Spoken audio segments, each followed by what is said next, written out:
like angular punk rock slide playing a lot of the show. That's how I'd describe it.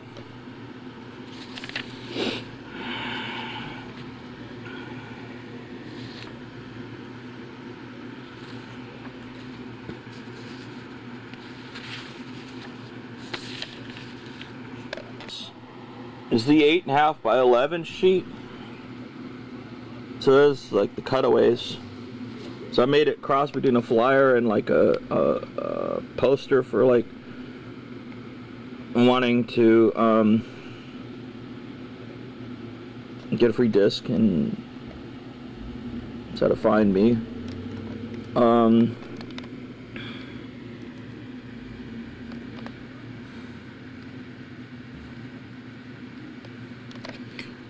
Church and Stupid. Sally and Lana. I'm probably over harping it.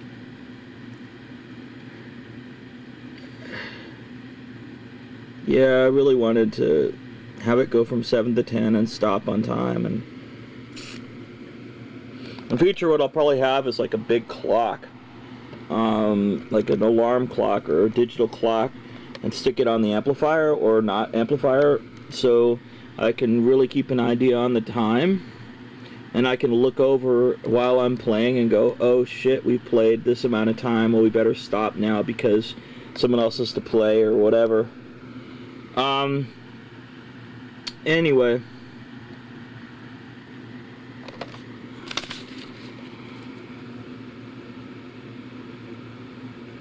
A lot of recycling of photos and to make it something interesting. And this is actually us playing at the Long Hall. He didn't come out so great. That's Kenneth.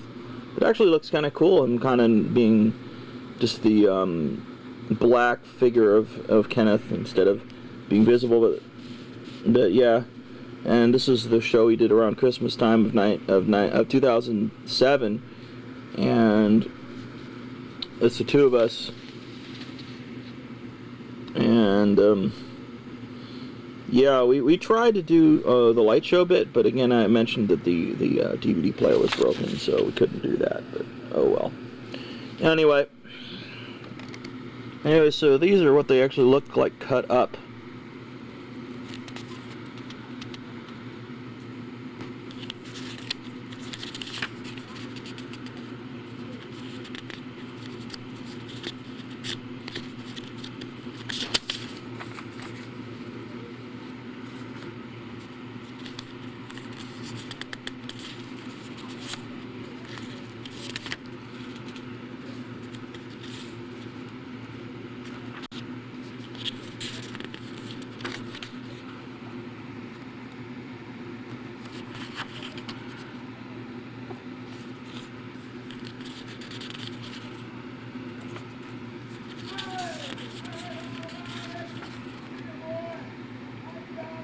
Makes you think of that music video in a way, the early music video where the guy is pulling out the lyrics to the song. I think it's a Bob Dylan tune.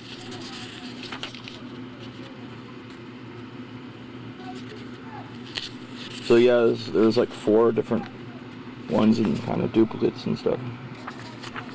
So I wanted to do something a little more interesting than just your average kind of flyer or whatever. So that's the general idea. Yeah, I wanted to do something more interesting than usual flyer, because I think art should be kept interesting and not necessarily predictable either. So I've done a lot of collage artwork in the last few months for the flyers and the DVDs and CDs and everything like that, because I do like a lot of the punk rock style art from the 70s, like the stuff John Lydon used to do for the Sex Pistols back in the 70s and 80s, and like with the lettering and things, but kind of update it and work with that idea using modern technology like computer graphics and digital fonts and computer fonts and photographs and then cut, and then like digital photographs photocopied, and then taking the technology, and instead of really doing Photoshop, which I don't really know how to do anyway, but and all these computer programs, just going to good old school cut and paste. So mixing modern technology with old school cutting and pasting and taping, and clipping things with scissors, and taping it onto a sheet of paper, and then taking the sheet of paper and photocopying it, and then cutting the stuff out. The more tactile form of artwork, and it's really peaceful. It's really a peaceful thing, and it's really meditative. And I think if I weren't a musician, I would probably do videos, and if I didn't do videos, I'd probably do art. So I find it all really rewarding in its own right. Playing music, the feeling of playing music and writing music, and the feeling of recording music, and layering it and mixing it is kind of a zen thing for me in a way. Really, I mean, you get in the zone and make it happen, and it's a very magical feeling. It's a different feeling than playing music in a band, or singing music in a choir, which is like being part of a sound. In a room is like making the sound, finding that right magic sound, that right magic level of making something magical happen is just wonderful. And then doing the visual art was really cool. And I found also that when I was filming the ocean and all the stuff at Keller's Beach, I noticed through the camera lens things I never really noticed before, like just tiny little streams, and just really microscopically enjoying nature in a way that you can easily overlook. It was almost like looking at the world through a child's eyes, and I like that feeling, and I try to keep that feeling alive in my creativity and my art, is to keep that child nurtured, keep that child in there, the part that's like wee, that just everything is fun, everything is new, everything is exciting. And the process of filming the stuff at Tilden Park and Keller Beach and the marina in South Richmond, not too far from PG&E and the shopping center there on Marina Bay Parkway, which you can get to on the 74 bus, and you can get to Point Richmond, which Keller Beach is, on the 72M bus, AC Transit. But I went there because I still had time on the rental car, so I decided to film there. And it was because I'd never really looked at the stuff through a zoom lens, so I could really see far away things like I was right there. So it was like ships and everything. It was like, wow, that kind of, wow, look, a plane, a 2-year-old or 3-year-old might see, and while I was playing the guitar at the show, I was discovering some tonalities and some stuff quite by accident that I was doing. I mean, I had no exact preconceived idea of what I was going to play until I did it, and it was just like I was discovering these sounds and stuff that was just, wow, fun, and the audience was feeding on me off that, so I went even further. So I was like getting encouraged by the reactions, and it was just, wow. And even though I hadn't gotten much sleep for a couple days before the show, because we hadn't played a show in 2 years and hadn't played a show without Robert Burnett in 12, so it was kind of interesting doing a show just the two of us. I mean, we'd been playing together, just the two of us, for the last 5-6 years. We've been playing together for 14, so I mean that helped a lot too, but it was really nerve-wracking. And I'm finally catching up on my sleep a day and a half later. So, yep, so it's just really cool, and it gave me a lot of respect for nature photographers trying to find the elusive thing making the beautiful chirping noise or whatever, and I couldn't always find what was making the noise, making the noise that I liked when I was recording at Tilden Park, which was a little frustrating, but it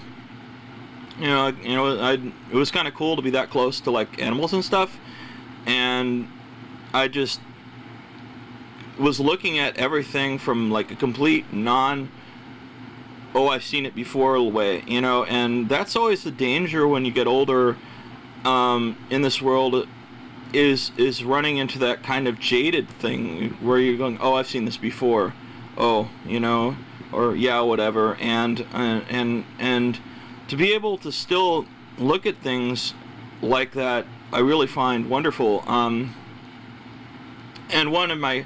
And that's kind of how I stay young and vital, is that I don't want to look at the world that way as much as possible.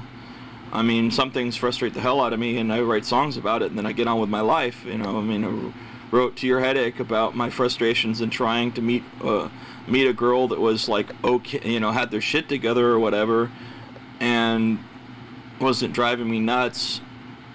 And then I met Penguin, and then I wrote I Love a Penguin about her.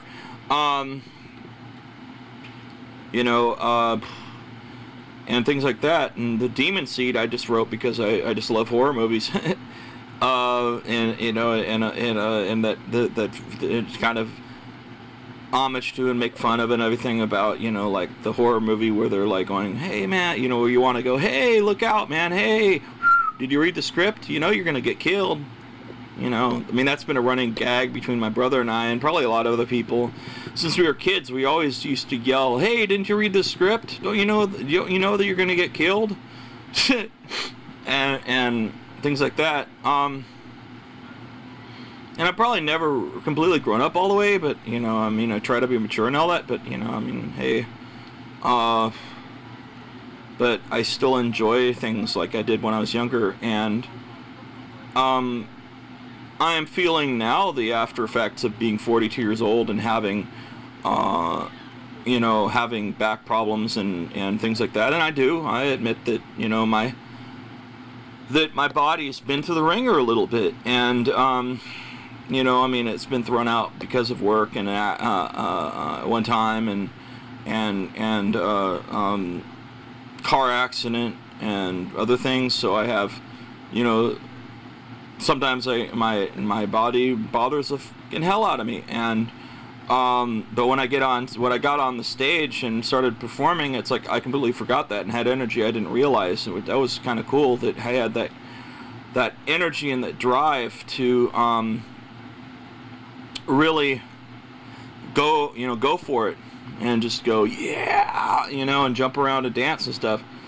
Now 2 days of lack of sleep preparing for the show, including duplicating things and packaging and all that stuff, and doing the show and not sleeping much the next day because I only had the car till 5 o'clock. So I decided I was just going to get sleep later when I returned the car yesterday. So that's what I did. Left me pretty toast. I was really tired. So sometimes age does catch up with me, but I just push on. If it takes a cup of coffee or something else, then hey. I think the song I wrote called Brand New Day sums up where I'm at the most. My personality is like, I've said it before, I think no matter how much life can throw at you, and it can be real shit sometimes, and it can, is that there's always the chance that it'll get better tomorrow. So fuck it, just hang tight and be strong and carry on, man. There's always something new. I mean, like I saw through the lens, the lens again, like the world in a different way. And at the show, I looked at my guitar playing and everything in a different way. And even songs that we've been playing for years, and we have, I mean, Atman Pollution dates back to 1997. Actually, I think it dates back to 1996, but Kenneth could set me straight on that. You recorded it in like February of 1997, so I think it probably actually is from 96 or early 97. But we played it the same kind of way for about, 10 years, and then, and that was the first time I played the guitar like that, and I just went for it, and it was like old but new. I mean, we were sort of like, to me, it felt like we're an old band, but it's a new lease on life, and it's a new joy than I've had before, and it's just really cool. And I wrote a medley called New Voice, which I'm going to put out probably as its own single or something, which talks about that. Got a new voice, got a new day, gonna find a new way to express the things I need to express. I still got more to say, and I feel like even though I've been playing music for almost 30 years, 28 years, and in Cope for 14, I'm still nowhere near done saying what I gotta say in instrumental music, in lyrical music, in visual arts, and graphic arts, and recording arts.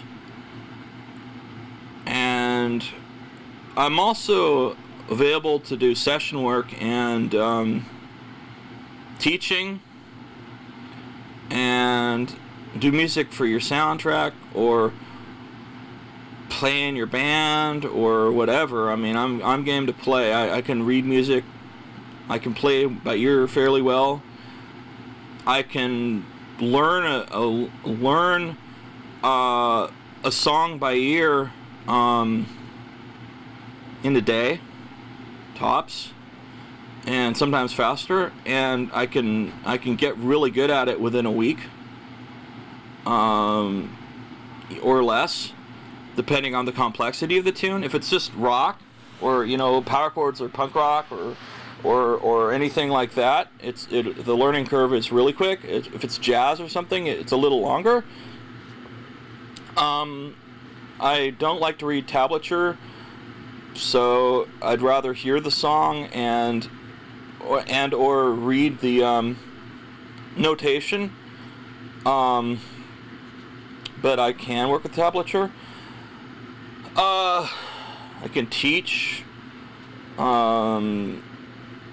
I actually can, teach traditional and non-traditional ways and help coach, and to be more flexible and creative, and probably do band coaching and things like that, because I've been at this a really long time, and I'm a sound engineer, and I have this setup right here, and have studio will travel, microphone, amplifier, whatever.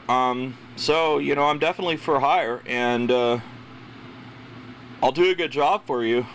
My rates are reasonable, and the work quality and the time and effort I put into my work is really, I really care about what I do, and I want what I do to be as good as possible. So satisfaction guaranteed and all that kind of stuff, and I'm not satisfied until you are, because when when it comes even to my own work, where I don't have to put in the time and the effort, because no one's paying me and no one can fire me. I don't have to, but I want to, because I feel I have to. I can't do anything else. I can't be happy until it's right, until I feel like it's the best I could do at any given time, period. Nothing else is acceptable. And I made the documentary with resources that I had, and in future, if I get a piece of software that has like visual editing, I'll be able to do even more. And like right now, this is just kind of experimenting, handheld, talking into it, seeing how it'll work. I mean, it's just a different experimental technique. I'm always trying to experiment and learn too. And the best way to learn is to just do. But yeah, you know, I may have underplayed it a little bit, you know, and you know, because I didn't want to sound egotistical or anything, but I actually taught Ray Seraphin how to play bass initially. I you know, passed along some literature and whatnot, and tried to help out his bandmates too, you know, a little bit to begin with, and you know, then they wanted to do different stuff, and you know, so they went, you know, went from there. I taught Ray, I guess, for about 6 months, a year or something. I'm not sure anymore. I don't remember. I don't have it written down, but he kind of went with it and did what he needed to do with it, and that's my attitude: is give you the tools to do what you want to do. Transparency. I don't want to project my interpretations of what's good and what's bad and what's music and what's not on other people. I want them to make those decisions. I just want to be the guy that gives them the tools to play anything. And you can play, if you know the 5 basic chords, you can bar them. If you know the Western scale, if you know all that stuff, and you know, I mean, you don't have to do things that way. Kenneth certainly didn't. I mean, Kenneth just sort of figured it out and has his own way of learning, which is extremely different than mine. I actually had to do Western training, a lot of Western music theory and training, to feel the confidence that I could do the kind of stuff he was doing. So, you know, the more free-form kind of thing, and feeling comfortable in doing it, and practicing for years and years and years. And I put in hours and hours of practicing.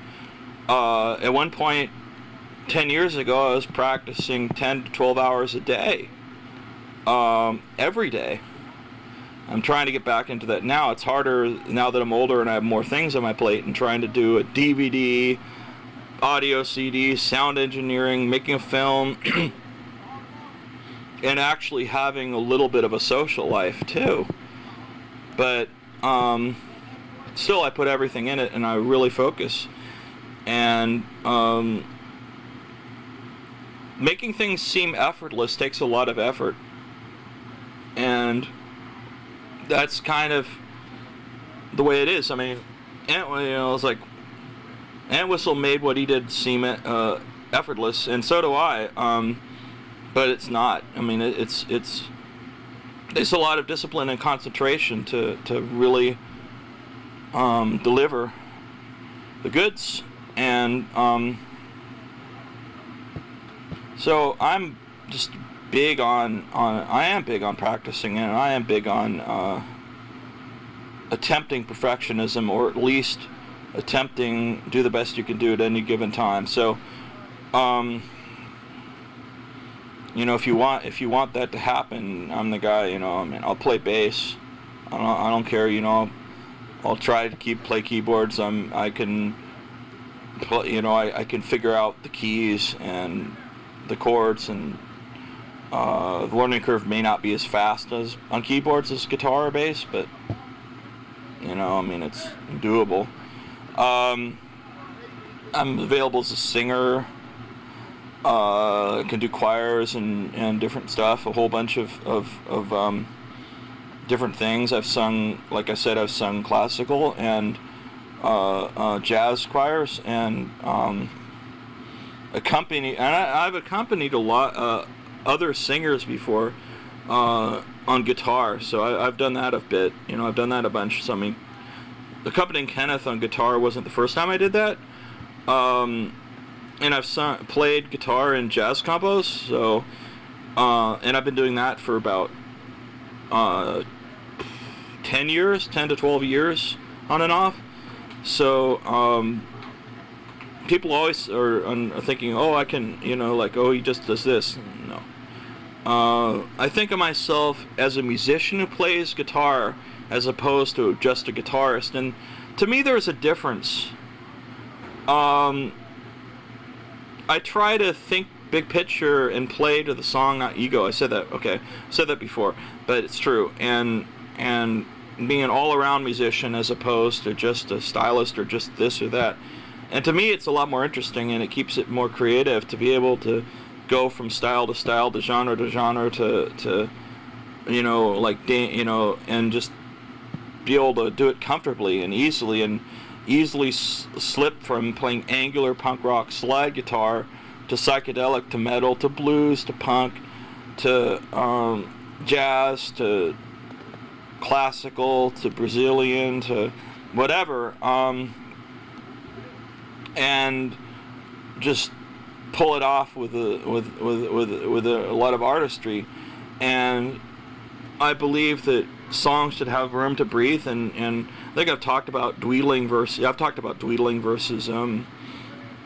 kind of playing more thoughtfully and melodically in respect to the song or whatever, and I tend to have that feel. So yeah, I've said a lot of the stuff before, so I'm going to stop. So this is the booklet that goes with the film. I mean, with the doc. Yeah. So yeah, it's like, and we got here. It shows, what's on the various discs, but I already showed that. And then other things that we got available. Oops.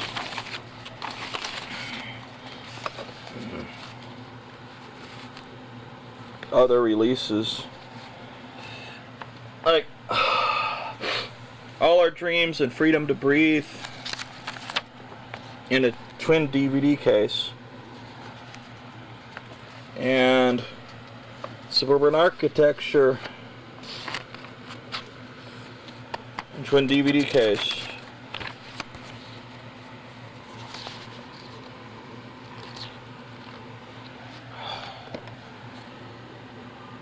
Here are the lyrics to the Survivors. And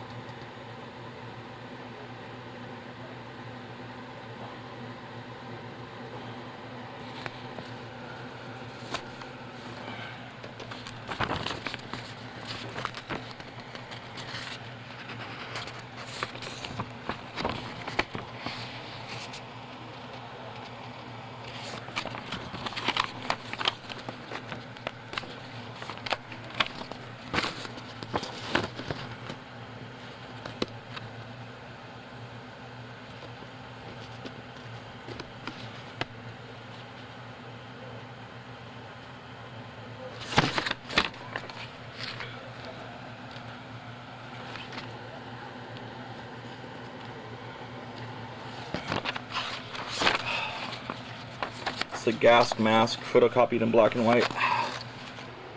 One thing I forgot to mention a minute ago is when I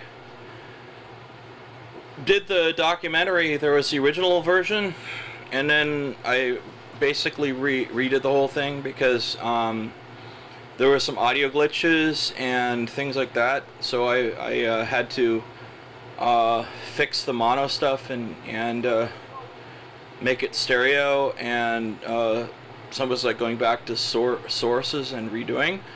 And in the process, I decided to just remix and remaster the whole thing musically.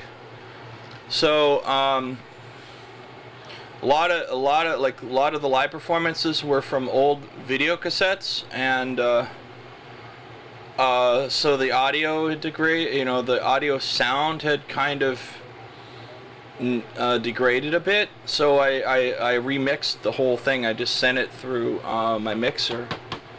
And from the DVD player, I took the audio and then I sent it to the mixer, and the video I sent direct to the DVD recorder, so I was able to remix and